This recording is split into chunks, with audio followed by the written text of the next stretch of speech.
Today, we're going to talk about an example from my life of just how chaotic working from home can be. We're going to look at some ways you can deal with stuff that's outside your control and why that's important. Plus, a tip for dog owners that can help when the pups have a little broken dew claw on their finger there, that thummy one that they've got, or maybe another nail. But how you can help them just in case, a situation where vets aren't around. Say maybe you survived the zombie apocalypse and you need to do a little self-healing on that dog. All that's coming up right now on Andy in the Wild. Hey, you could be larger than life, bigger than the world, living out the hopes and dreams of every boy and every girl. Hey, you could fly higher than the sky, shine brighter than the stars. You could have all you ever wanted, shoot the moon and reach for Mars. You know you could. All right, so let's start with, I said I was going to be talking about some other people's stories in this episode, going over things I've heard from other people and stories I know about working from home and some challenges people have had, especially getting started. But something recently happened that I think demonstrates the total chaos that can happen working from home, and I thought it would be great to share it. So, this is the story of last Halloween. Let's start with, Halloween was on a Wednesday, and my wife had to travel for her job. She was going to be gone 3 days, the day before Halloween, Halloween day, and the day after Halloween. So I had all three kids. It was just me, and there was some other stuff going on. We had a ton of repairs getting done to our house at that time because of an incident that had happened a few weeks earlier, which I'll explain in a minute. And if you've ever had to deal with work being done at your house, whether you work at home or not, it's, distracting. There are people in your house doing things. They need your assistance. So this was a problem. I'm working at home and I have these people in and out of my house at irregular times. Sometimes, it's scheduled and they show up when they're supposed to. And sometimes, they got to wait for something to finish drying or get done by someone else, and then they show up whenever that person calls them.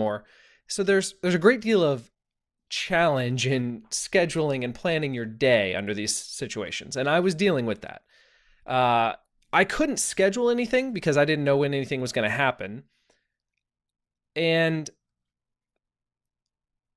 every few minutes someone would come in to my office and ask me a question. I would have to show them where something was, or I would have to explain what needed to be done. Sometimes the person who quoted the job or the person who figured out what needed to be done wasn't always the one doing the work, so I had to go and explain that all to them and show them where the thing was that they had to do something to. There were other questions. Sometimes they'd pop their head in here and want to ask me where the paint cans were for certain rooms and certain things, and I'd have to go out the garage and sort through all the paint cans and find the right ones because they were doing work in some rooms that we had never had to have anything done in before, which actually caused us to learn something interesting. The largest room in our house, it's a big room above the garage that the kids use as their playroom, turns out has been painted with the closet paint. And I don't know why that was done. We never noticed, but it's not the color that's supposed to have been used throughout the entire house. But now we know. In addition to just the interruptions, the constant questions, people walking in and out, and my office happens to be right by the front door, so in and out all day. Everybody who walks by, I see them, and they, I have to interact with them. There's also the problem of noise with hammering and sawing and sanding. If you've ever had drywall work done in your house, you'll know that there's a lot of noise from the sanding, but there's also a ton of dust. So I'm trying to keep my office doors closed during all of this so that the dust isn't getting in here and getting on my computers and stuff, because my office is harder to clean than a lot of areas in the house because I have a bunch of stuff in here and papers and computer equipment. It's also awkward having people in your house all the time. So I'm going into my office whenever I can. I'm trying to get things done. I'm trying to work, but there's people, I can see them right outside my office and they're doing things and, they're having conversations and I'm trying to do things and I'm trying to have phone calls and I'm having to reschedule meetings. And in a lot of this situation, you would think, oh, well, you knew the work was going to be done. You could have planned ahead, but we didn't. We didn't know when they were going to be able to get us on their schedule. We wanted to get it done as soon as we could. And the second they said, yeah, we can be there on Tuesday, we said, okay, great. And that was, I think, on a Monday or a Saturday. So we got them in here as fast as we could. We wanted to get the work done, but it's tough. So I'm rescheduling stuff. I'm trying to move things around. I'm trying to get as much work done as I can. But in some cases, I had clients contact me and say, hey, can you have a quick chat about this? I just need 15 minutes to explain it to you. And I tried to explain to them that, well, no, because if I were on a call with you for 15 minutes, I would have to stop and be interrupted by someone 3 times during that call, because that's how frequently I was having to stop and show someone something or help them with something or get something for them.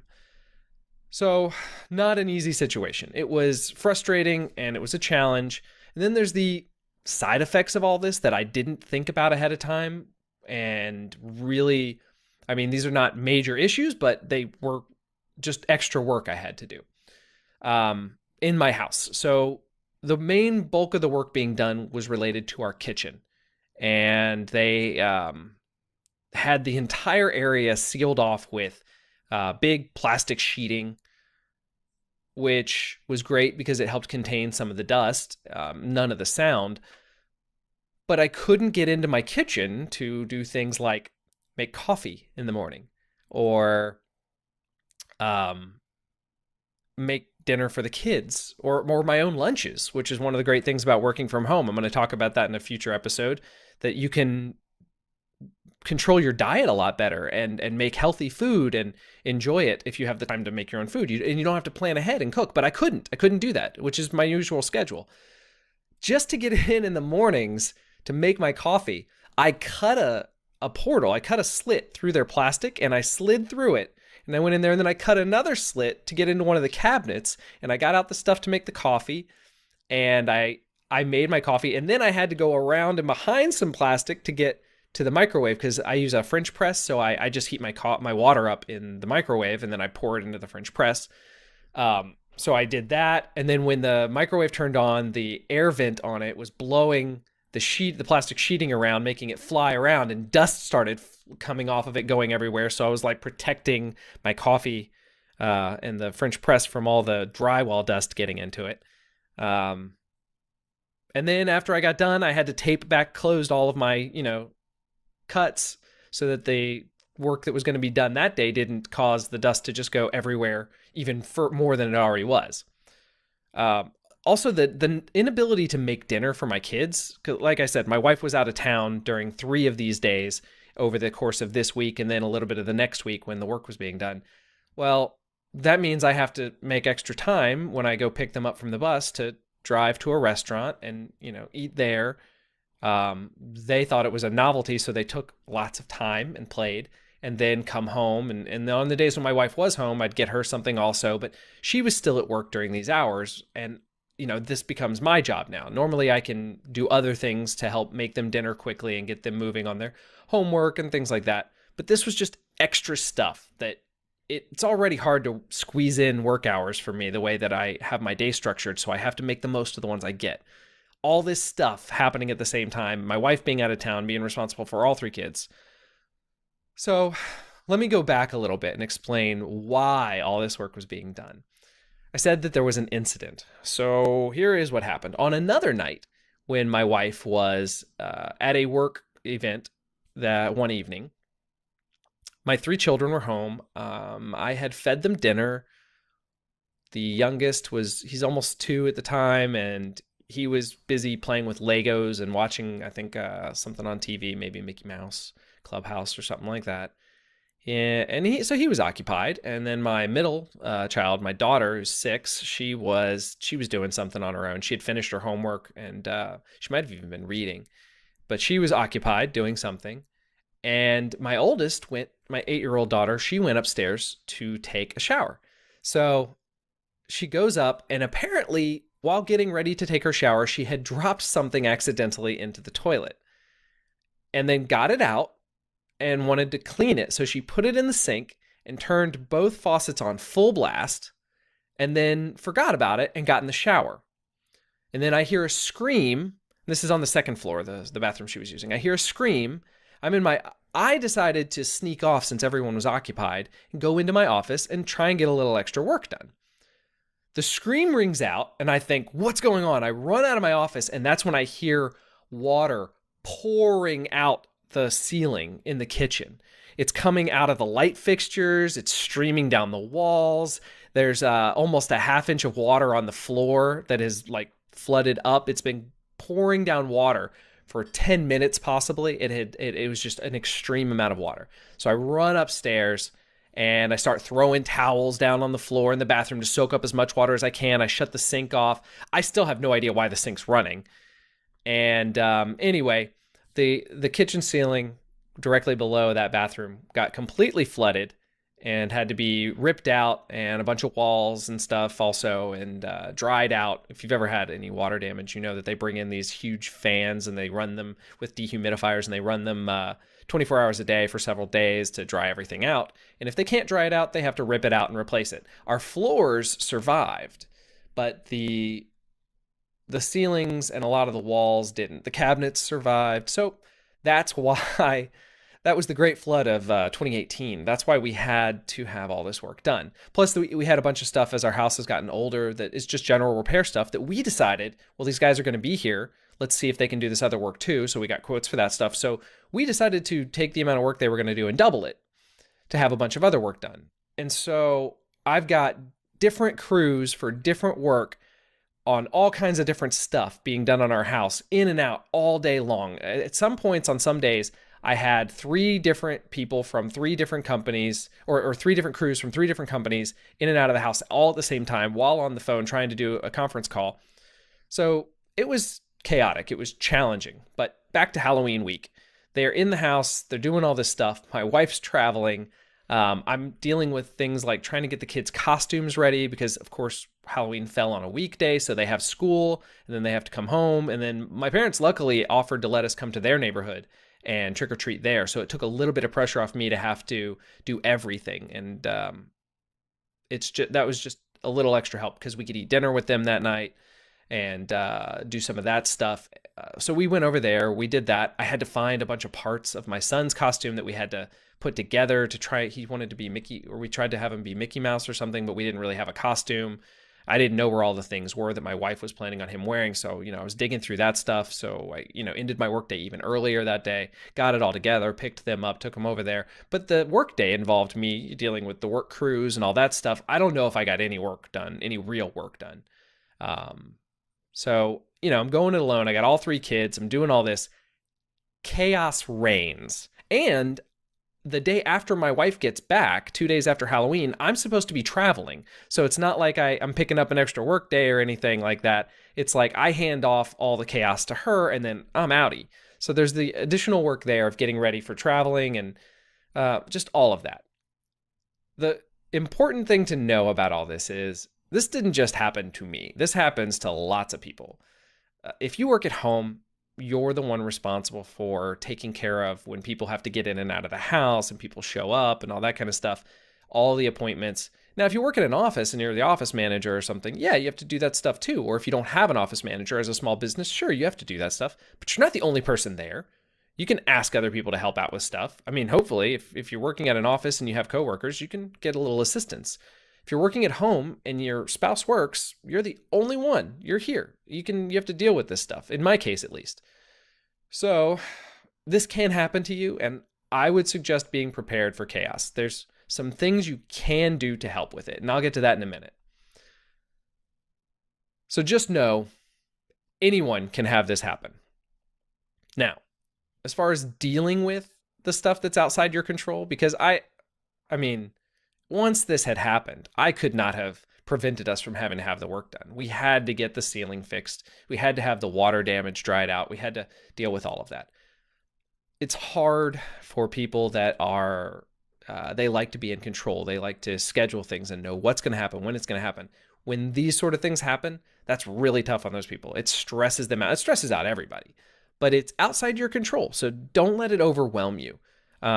If you can do the best you can in those situations to schedule anything possible, try and put aside time that you know is going to be available.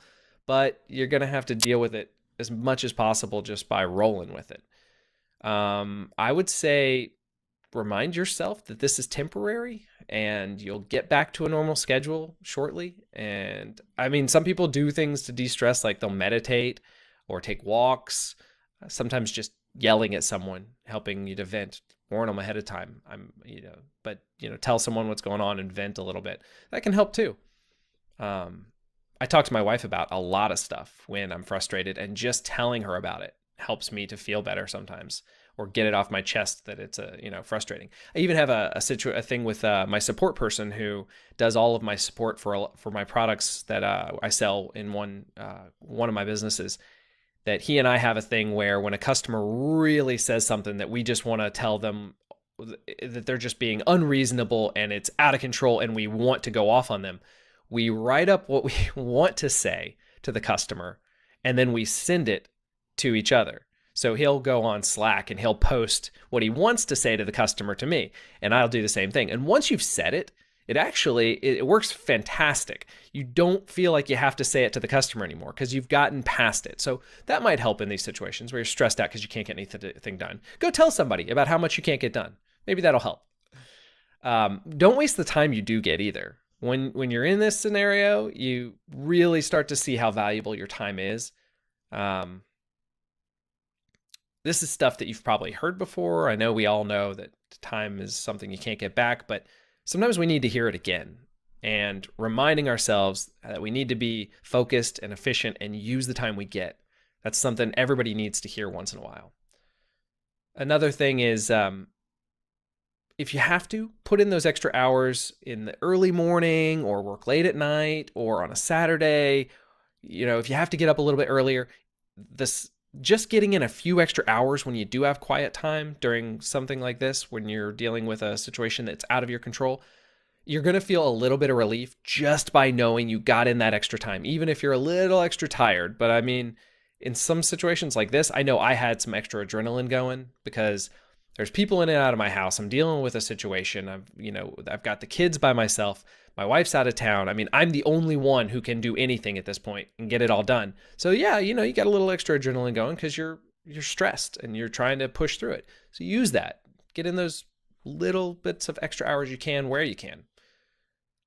And then, like I said before, just be a little bit flexible. Roll with it. You have to remind yourself that there's nothing you could do about this. It's out of your control. So find a way to go with the flow and do what you can.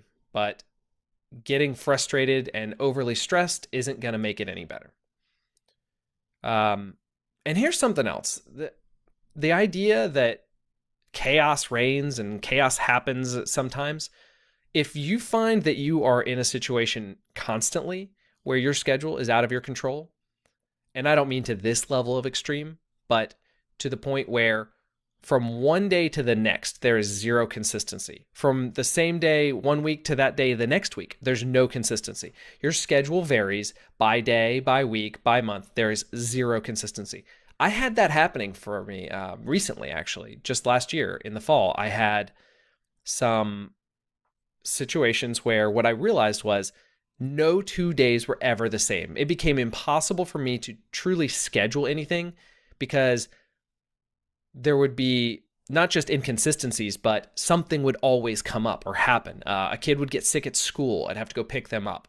Or they'd go to the dentist and you'd find out they had a cavity. So you got to make the extra appointment to take them in to get it filled. A car would have a tire blow out. You'd have to take it in and get the tire fixed or something else like that. There was just so many things. And I went through a period where I could not believe how much variability in my day there was from one day to the next. It was absolutely impossible for me to plan any work. I just had to sit down any chance I got and do whatever work I had. And it seemed like my days were continuously compressed, getting smaller and smaller and smaller.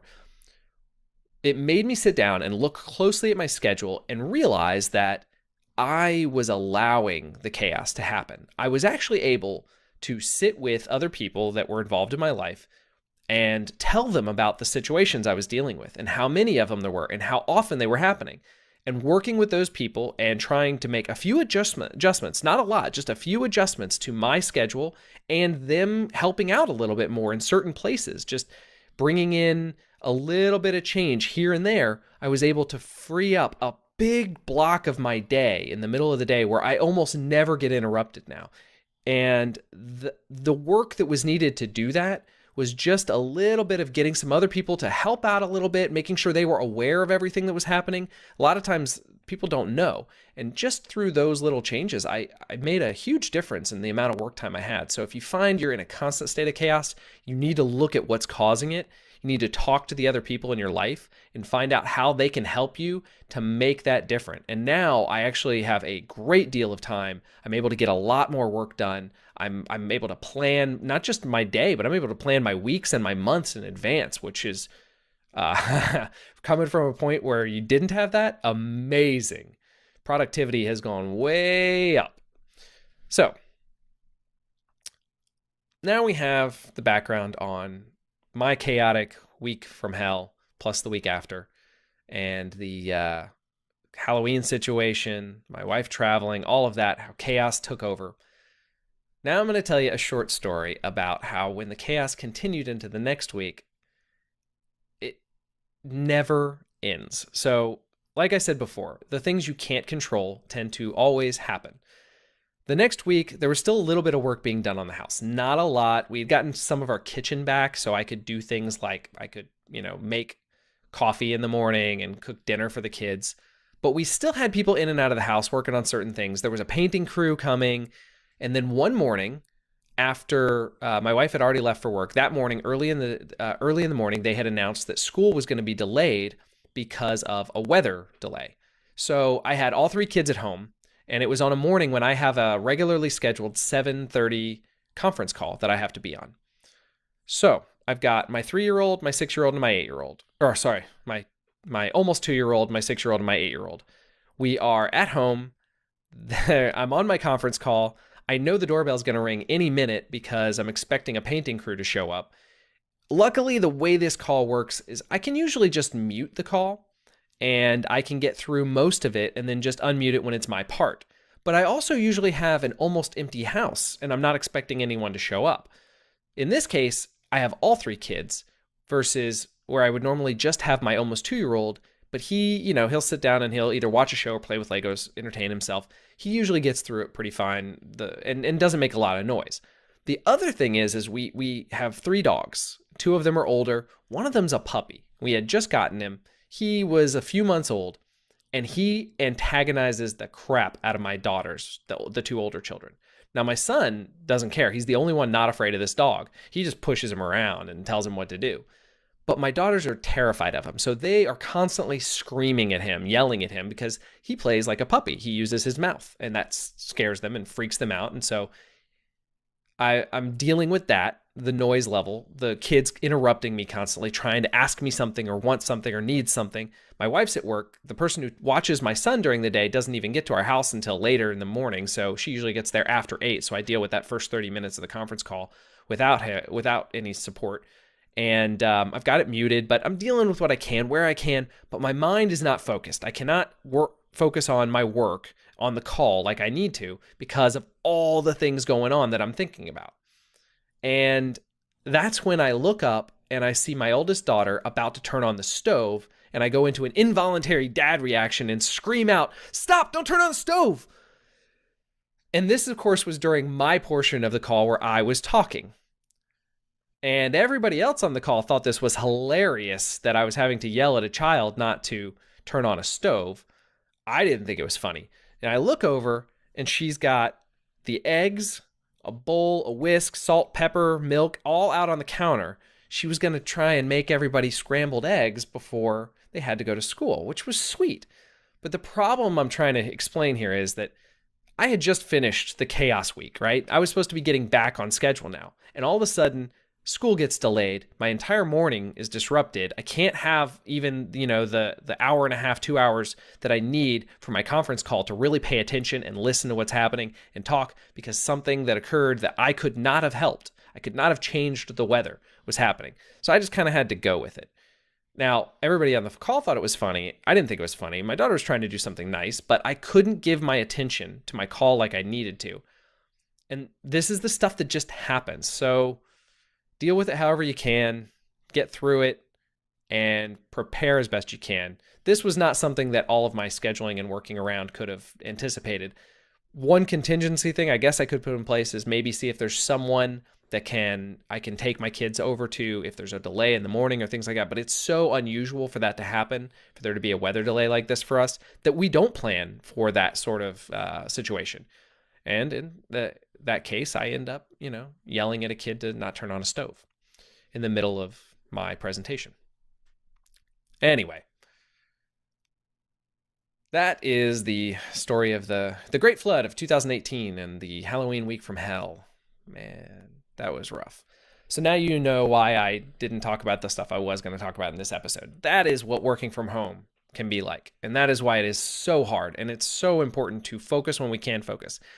And in the next episode, I'm going to talk about how much of an impact distractions actually have. But before we get to there, before we finish this one, I'm going to tell you about helping out your pup if they break their little dew claw.